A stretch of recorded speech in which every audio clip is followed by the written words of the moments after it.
अस्सलाम वालेकुम नाज़रीन, मैं हूं रिजवान शहजाद। एक नए व्लॉग में खुश आमदीद। नाज़रीन, आज बात करेंगे कि 3 यूके के ऐसे कौन से वीज़ा हैं जिनके अंदर बड़ी मेजर जो है वो चेंजेस कर दी गई हैं। और ये तीनों वीज़ा कैटेगरीज़ मैं आपको बता देता हूँ। एक तो स्टूडेंट कैटेगरी है, एक जो स्किल्ड वर्कर वीज़ा है उसके अंदर कुछ चेंजेस की गई हैं, और साथ ही जो केयरर जो वीज़ा था जिसको आप केयर वर्कर के तौर पर भी लेते हैं, उसके भी रूल्स में कुछ तब्दीलियाँ की गई हैं। और ये तीनों वीज़ाज़ जो हैं उसमें आपने क्या एहतियात करनी है, किन चीज़ों का ख्याल रखना है, और कौन से काम है जिनसे आपने प्रॉपरली जो है वो गुजर के अब जाना है तो ये आपको वीज़ा मिलेगा। इस हवाले से आज इस वीडियो में सारी तफसीलात मैं आपके सामने रख देता हूँ। तो शुरू करते हैं इस वीडियो का आगाज़ स्टूडेंट वीज़ा से कि उसके अंदर क्या तब्दीलियाँ आई हैं, और जो आइंदा जाने वाले हैं लोग यूके में या दुनिया भर से, ख़ासकर पाकिस्तान से कोई अगर जाएगा यूके में, तो उसको क्या चीज़ें जो हैं वो फेस करनी पड़ेंगी, क्या नई रिक्वायरमेंट्स जो हैं वो उसको पूरी करनी पड़ेंगी। तो ये जो यूके है, उन्होंने यूके की गवर्नमेंट ने जो है वो हालिया महीनों में कुछ चेंजेस की हैं, और उसमें उन्होंने वीज़ा और इमिग्रेशन के हवाले से काफ़ी सारी तब्दीलियों का जो है वो आगाज़ कर दिया है। बहुत सारी तब्दीलियाँ जो हैं वो नाफिजुल अमल हैं, कुछ तब्दीलियों में उन्होंने थोड़ा सा टाइम लिया है, और वो ये कहते हैं कि थोड़ा सा इसको हम मज़ीद जो है देख लेते हैं और उसके बाद जो है आगे बढ़ेंगे। तो ये जो स्टूडेंट वीज़ा है बेसिकली, और ये जो वर्कर वीज़ा है, स्किल्ड वर्कर वीज़ा, और जो हेल्थ केयर वीज़ा है, इसके अंदर उन्होंने कुछ चीज़ें ऐसी की हैं कि चीज़ों को मज़ीद स्ट्रीमलाइन किया जाए, और जो लोग पहले से मौजूद हैं उनके लिए भी चीज़ें देखभाल के आगे बढ़ा जाए, और जो नए आने वाले हैं उनके लिए भी कुछ चीज़ें तब्दील की जाएँ। वो चीज़ें क्या हैं? मिसाल के तौर पे जो स्टूडेंट वीज़ा है उसके अंदर एक फ़ाइनेंशियल रिक्वायरमेंट का जो है वो उन्होंने एलिमेंट ऐड कर दिया है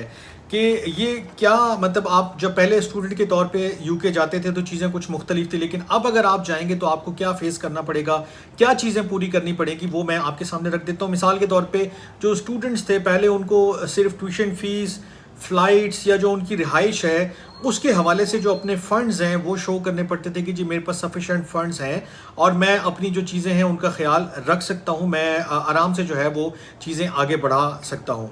लेकिन अब जो जैसे जैसे महंगाई जो है वहाँ पर बढ़ रही है यूके में, तो उसका भी इम्पैक्ट आ रहा है, और वो यूके गवर्नमेंट अब ये मज़ीद इंश्योर करना चाहती है कि जो स्टूडेंट हमारे मुल्क में आए उसके पास मज़ीद जो है वो एक यानी कि एक लेयर उन्होंने बना दी है, एक उन्होंने रेशो सेट कर दी है, एक मिनिमम फिगर जो है वो दे दिया है कि इतना अमाउंट आपके पास लाजमी होना चाहिए। पहले आप एक दिखाते थे कि जी इस हद तक है, मैं संभाल सकता हूँ, अब उन्होंने उसको जो है वो लिख कर दे दिया है कि आपके पास कितने जो है वो पाउंड्स हों तो आप यूके में रह सकते हैं। मिसाल के तौर पे अगर आप लंदन जा रहे हैं और आप एक स्टूडेंट की वीज़े के ऊपर जा रहे हैं तो आपके पास 1347 पाउंड जो हैं वो होना लाजमी है कि आप अपना ख़र्चा जो है, जिसको वो मेंटेनेंस कॉस्ट कहते हैं,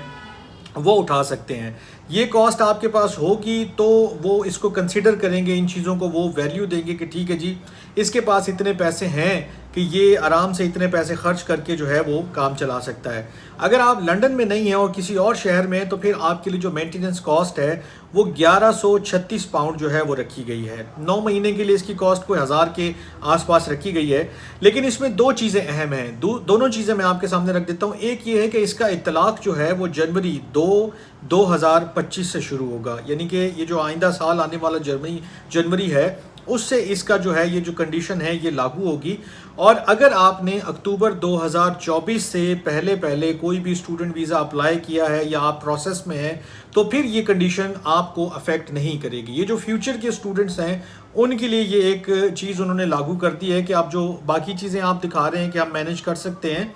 you also have to show 1347 pound, 1350 pound आपने शो करने हैं कि ये मेरा महीना जो गुजारने का खर्च है वो भी मेरे पास मेंटेनेंस कॉस्ट मौजूद है।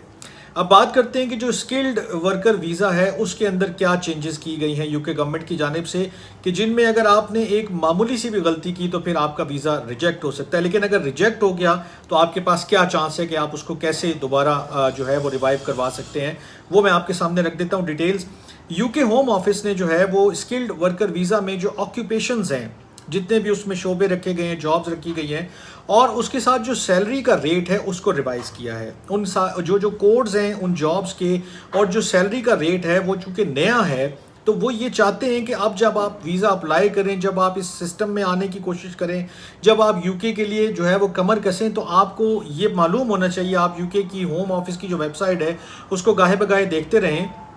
اور انشور کریں کہ آپ جو لیٹسٹ جاب کوڈز ہیں اور جو لیٹسٹ ان کے سیلری فگرز ہیں کہ یہ آپ کی ویکلی اتنے ویجز ہوں گے، اتنی چیزیں ہوں گی، منتھلی اتنا بنتا ہے، وہ آپ نے ایکوریٹلی اپنے ویزا اپلیکیشن میں، یا جو آپ کا اسپانسر ہے اس نے یہ لازمی انشور کرنا ہے، کیونکہ اگر وہ اسپانسر آپ کو وہ چیزیں انشور نہیں کرتا تو چانسز آر کہ آپ کا ویزا ریجیکٹ ہو جائے گا۔ لیکن اس میں ساتھ ہی ایک اور اچھی جو چیز ہے کہ اگر آپ نے غلطی کر بھی دی ہے تو آپ کے پاس ایک چانس ہوگا کہ آپ اس کو اپنے لائر کے تھرو، جو لیگل کنسلٹنٹ ہے یا سالیسیٹر جس کو آپ کہتے ہیں، اس کے تھرو آپ اس کو ریکویسٹ کر سکتے ہیں، اپیل کر سکتے ہیں۔ لیکن وہ یہ کہتے ہیں کہ آپ پہلے ہی اس کو اچھے طریقے سے دیکھ لیں کہ آپ کا جو اسپانسر ہے اس نے جاب کوڈ ٹھیک لکھا ہے، جو آپ کے اس کی سیلری کا ریٹ ہے وہ اس نے ٹھیک لکھا ہے یا نہیں لکھا، کیونکہ اگر آپ یہ نہیں لکھیں گے تو پھر آپ کے چانسز جو ہیں ریجیکشن کے وہ کافی بڑھ جائیں گے، سیلری بھی غلط لکھیں گے تو بھی بڑھ جائیں گے۔ تو یہ ان کی ایڈوائز ہے جو میں آپ کے سامنے رکھ رہا ہوں کہ اپلائی کرنے سے پہلے آپ نے جو جاب کوڈ ہے اور جو سیلری ریٹ ہے وہ لازمی دیکھنا ہے، اور اس کو کریکٹ ہی لکھا ہونا چاہیے آپ کے ڈاکیومنٹس کے اندر۔ Last but not the least کہ کیئر ورکر جو رولز ہیں اس کے اندر بھی انہوں نے کچھ تبدیلیاں کی ہیں۔ جو ورکرز کے تھے پہلے اس کے حوالے سے تھوڑی سی کنفیوژن تھی کہ جو ڈیپینڈنٹس ہیں ان کے ساتھ وہ کس صورت میں جائیں گے، اور ڈیپینڈنٹس میں بھی یعنی کہ بچوں کی میں بات کر رہا ہوں کہ اگر ان کو آپ نے لے کر جانا ہوگا تو کیا کنڈیشنز ہوں گی۔ تو اب اگر آپ نے مارچ 2024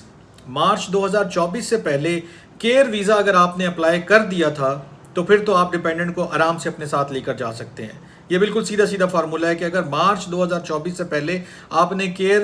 ویزا کے اوپر آپ موجود ہیں، آپ کے پاس وہ ویزا ہے، آپ اپنے ڈیپینڈنٹ کو بلانا چاہتے ہیں تو آپ اپنے ساتھ لے کر جا سکتے ہیں۔ لیکن اگر یہ ڈیٹ گزر گئی ہے تو اور اس میں ایک کنڈیشن انہوں نے اور بھی رکھی کہ اگر آپ اسٹوڈنٹ تھے اور پھر آپ پوسٹ اسٹڈی ورک جو ہے ویزا پر گئے اور پھر آپ کیئر گیور کی جاب جو ہے جو ہیلتھ سیکٹر میں ہے ان کی آپ نے وہ حاصل کر لیے تو پھر آپ ڈیپینڈنٹ کو اپنے ساتھ نہیں لا سکتے۔ یہ مارچ 2024 کے بعد کی انہوں نے کنڈیشن سیٹ کر دی ہے۔ آخری چیز کہ اگر آپ اپنے ساتھ بچوں کو لے کر آنا چاہتے ہیں، آپ کیئر گیور ویزا پہ ہیں، آپ کیئر ویزا پہ ہیں، ہیلتھ ویزا پہ ہیں، جس کو بھی آپ جو بھی نام دے دیں، تو اس کی کیا صورتحال ہوگی اور اس کی کیا کنڈیشن ہوگی۔ اس کی ایک ہی صورت انہوں نے رکھی ہے کہ اگر آپ بچوں کو ساتھ لانا چاہتے ہیں تو آپ کو یہ شو کرنا پڑے گا کہ آپ کے بچوں کو اور کوئی دیکھنے والا یا ان کی دیکھ بھال کرنے والا نہیں ہے، لہٰذا ان کو یو کے کا ویزا دیا جائے تاکہ وہ آپ کے ساتھ رہ سکیں۔ اس کے علاوہ انہوں نے کوئی اور کنڈیشن جو ہے وہ نہیں رکھی، اور وہ یہ کہتے ہیں کہ آپ نے خوب سوچ سمجھ کر اس کے اوپر اپلائی کرتے ہوئے دیکھنا ہے کہ آپ کے سرکمسٹانسز کیا ہیں، آپ کی سچویشن کیا ہے، آپ بچوں کو ساتھ لانا چاہتے ہیں تو کیا آپ کو یہ ویزا سوٹ کرتا ہے یا نہیں کرتا، اور اگر یہ ویزا سوٹ نہیں کرتا تو کیا اگر آپ مستقبل میں اپنی فیملی کو ساتھ رکھنا چاہتے ہیں، ڈیپینڈنٹس کو ساتھ بلانا چاہتے ہیں، تو پھر آپ کیئرفلی اس چیز کو پروسیس کریں تاکہ بعد میں آپ یہ کمپلین نہ کریں کہ جی ہم نے تو یہ کرنا تھا اور یہ نہیں ہوا اور یہ چیزیں ہمارے ہاتھ سے نکل گئی ہیں۔ امید ہے آج کی اس ویڈیو میں جتنی چیزیں میں نے آپ کے سامنے رکھی ہیں اسٹوڈنٹ ویزا کے حوالے سے، اسکلڈ ورکر ویزا کے حوالے سے، اور جو کیئر گیور ویزا ہے یا رولز ہیں اس میں جو تبدیلیاں آئی ہیں اس کے حوالے سے، وہ کافی مفید ثابت ہوں گی، آپ کے کام آئیں گی، اور آپ ان چیزوں کا جیسے خیال رکھیں گے تو آئندہ دنوں میں جب آپ ویزا اپلائی کریں گے یا آپ اس پروسیس میں سے گزر رہے ہیں تو آپ کو یہ کام آئیں گی۔ اپنا بہت خیال رکھیے گا۔ اس طرح کی اور جو معلومات ہوں گی، جو چیزیں ہوں گی، وہ میں گاہے بگاہے آپ کے سامنے پیش کرتا رہوں گا۔ اللہ نے کے بعد